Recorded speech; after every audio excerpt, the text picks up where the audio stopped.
Noong unang panahon, sa isang mataong lungsod, may nakatira rong isang lalaki na kilala ng lahat. Hindi dahil sa kanyang kayamanan, kundi dahil sa kanyang dedikasyon. Walang kapagurang pagsisikap at matibay na prinsipyo. Isa siyang haligi sa mundo ng negosyo. Isang self-made na taong itinayo ang kaniyang imperyo mula sa simula. Bawat tagumpay ay bunga ng pawis at sakripisyo. Pero sa kabila ng lahat ng kanyang tagumpay, may isang malalim siyang pinoproblema, ang kanyang anak. Habang ang ama ay sagisag ng sipag, ang anak naman ay kabaliktaran. Tamad, walang pakialam, at palaging umaasa. Madalas pa nitong pagtawanan ang abalang buhay na kanyang ama, ang maagang pagbangon at gabi-gabing pag-uuwi. Bakit ka pa nagtatrabaho ng ganyan, Dad? Kumpleto naman na tayo. Lagi niyang sinasabi. Napakasakit nito para sa ama. Napagtanto niyang ang tagumpay na pinaghirapan ay mawawalan ng saysay kung hindi niya maipapasa kasama ang tamang mga aral at prinsipyo. Isang gabi, habang nasa kanyang pag-aaral, nakaisip siya ng plano para turuan ang anak ng isang napakahalagang leksyon. Tinawag niya ang anak at mariing sinabi, "Bukas, kailangan mong kumita ng sarili mong pera. Kapag umuwi kang walang naipundar, hindi na ito magiging tahanan mo." Napatigil ang anak. Unang beses niyang nakita ang mga mata ng ama na hindi puno ng lambing, kundi ng katatagan. Natakot siya at nabuluhan kaya tumakbo siya sa kanyang ina. "Ma'am, napabaliw na si Dad. Pinapagawa niya ako na parang isang laborer." Iyak niya. Dahil malambot ang puso ng ina, hindi nito matiis ang anak. Palihim niyang inabot dito ang isang gintong barya at bumulong. "Iabot mo ito sa tatay mo at sabihing ikaw ang kumita niyan." Kinagabihan, pag uwi ng ama, tinanong niya, "Anak, ano ang kinita mo?"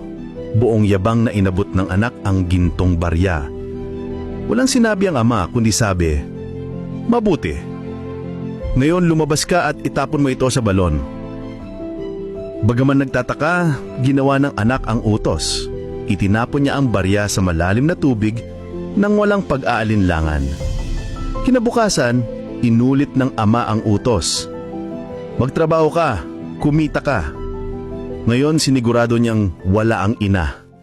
Dahil sa desperasyon, lumapit ang anak sa kanyang kapatid. "Tulungan mo ako, ang sama ni Dad." Dahil naaawa, binigyan siya ng kapatid ng $100. Nang gabing iyon, inabot niya ito sa ama at gaya ng dati, sabi ng ama, "Itabon mo sa balon." Muli, sumunod ang anak, walang guilt, walang pakialam. Sa ikatlong araw, wala na ang ina. Wala na ang kapatid. Mag-isa siyang nakatayo. Wala nang madaling pera, wala nang palusot. Pagod, takot at desperado, lumabas siya sa totoong mundo. Naglakad siya sa palengke sa ilalim ng nakapapasong araw, naghahanap ng trabaho, pero sunod-sunod ang pagtanggi. Sa huli, isang tindero ang naawa at binigyan siya ng gawain.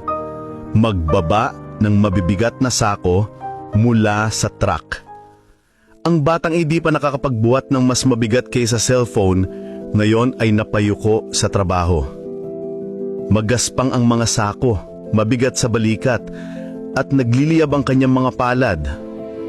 Tumutulo ang pawis sa mukha niya, ngunit nagpatuloy pa rin siya.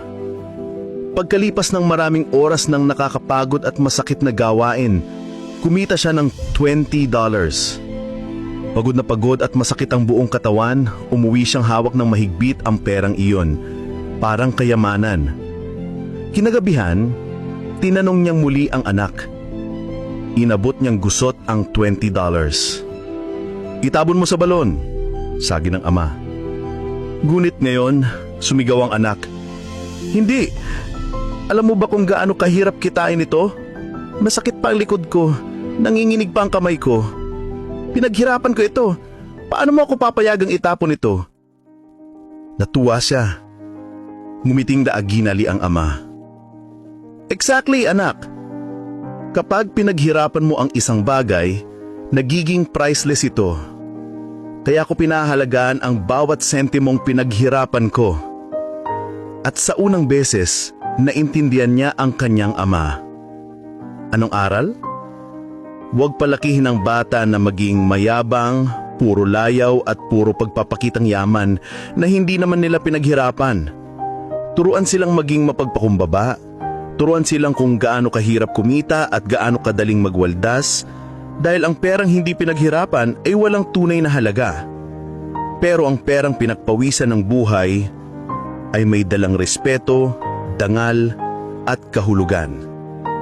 Ang ama ay hindi lamang nagbigay ng leksyon tungkol sa pera. Ibinigay niya ang pinakamahalagang aral sa buhay na ang tunay na halaga ay nasa sipag, sa pagpapahalaga ng biyaya at sa pagrespeto sa kung anong meron ka. Ang kayamanan ay maaaring ipamana, pero ang karunungan ay kailangang matutunan. At kadalasan, tunay na to lamang nauunawaan sa hirap.